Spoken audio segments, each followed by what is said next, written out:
One of the big barriers I have is a lot of my peers are older. They either don't know how to necessarily use the telehealth or like the FaceTime, the video, or they don't have smartphones. That's one thing. Like I said, my clients happen to be older. They don't want to be on the phone for a long period of time. So some of the barriers that I've encountered with using telehealth and phone sessions, especially with wellness goals or social networking goals that involve getting out into the community, taking a walk for exercise, at this time are no longer possible. So I've kind of tried to gear more my role in this process as accountability. So what I've found is, you can talk, have a phone session in the morning and say, hey, what would you like to work on today? It might be a short session, but they can come up with a task. You can collaborate to come up with an idea, such as taking a walk, a short walk, with a pet, with a friend, and then calling them to follow up on that later in the day. Well, my peer at the CRR, I had to do some convincing with his on-site staff. They didn't want to allow it at first, and I had to kind of explain that they would then be denying him services. The only barriers are my peers behind the wall. The tensions are very high in such a confined environment. They live in close quarters. There's only one prison so far where there's a glass, where I'm behind the glass. The rest is, when I describing it to you, the room myself and the inmate is in is probably the size of your bathroom. Your bathroom may be bigger than that room. What I've been doing to stay engaged, my peers, they call me, because of course I can't call them, engage over the phone. Once they're released, they'll call me, let me know they're out, because some of them they are letting out early. One of the barriers for newer CPSs or people actually taking on new peers over the phone is like getting past that, not being able to see somebody face to face. The new ones that comes up on my list, I've drafted a welcome letter, and in it I tell them a little about myself and the services Peer Star offers, along with Peer Star's brochure and the company card, and I put my cell phone number on the back of the card, and I also have Walnut Street, which is Philadelphia Peer Star address. So they have the option, if they would like the services, they can call me or they can write a letter, and I respond that way. I think because this is all new for everybody, I think we need to keep in mind that we never know what to expect. You may expect that, oh, they're not interested. They may even tell you, I'm not interested in doing this. This is not what I'm used to. I'm not comfortable with this change.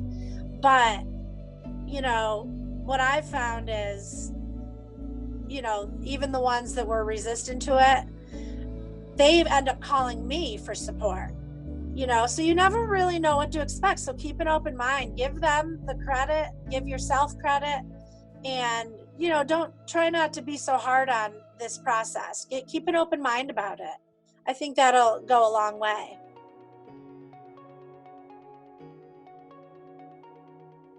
Now, that's been a struggle kind of for me.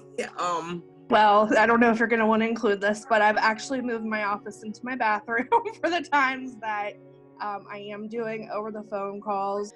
So I personally have found that there is, and I'll be honest, a temptation to get distracted by pop-up texts, pets, emails that come across.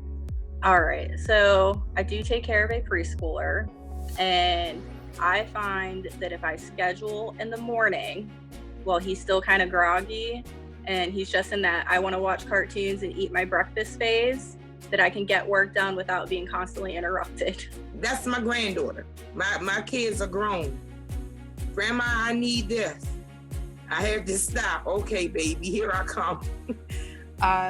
He's situated, my son, and, kind of being able to step away and do what I need to do.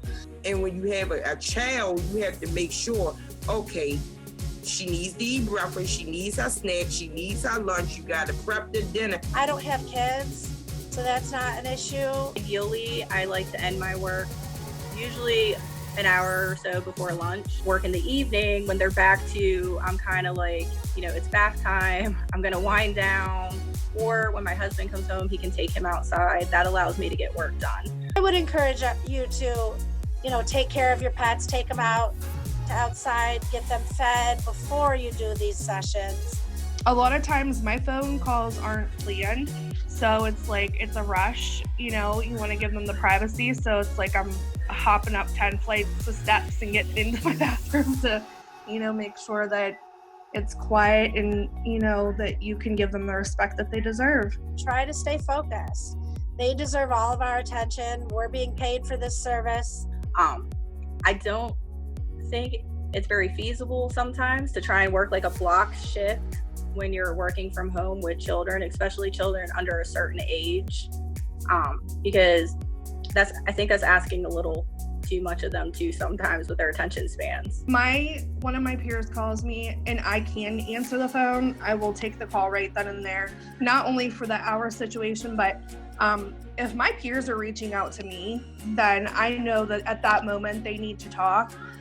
We're all stuck in the house, and if I'm here and I can do it, I will. So You're doing this along with work, reading all these chapters from school, making sure your project is completed, but I'm getting through it.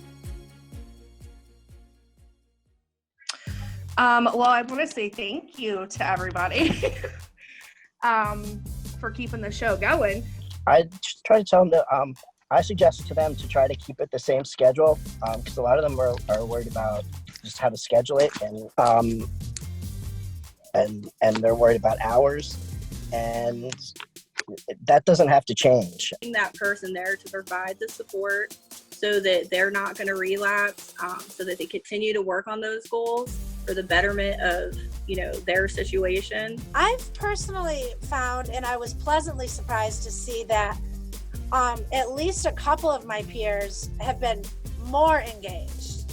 I think the services are great with this. I think it's just providing the support while this is happening and helping them kind of deal with the situation. But no, this is just something that we're going to have to, learn. Everybody's different, just like our IRPs are tailored to our peers. Our phone services are going to have to be tailored to each person individually, each CPS individually. We're adjusting and we're having a good time with this. We're not allowing this to deter us or to stop us from what we need to do to benefit that peer to succeed in his or her journey. It's a learning experience, but it is a positive one. So I'm excited. I'm glad to be part of the team.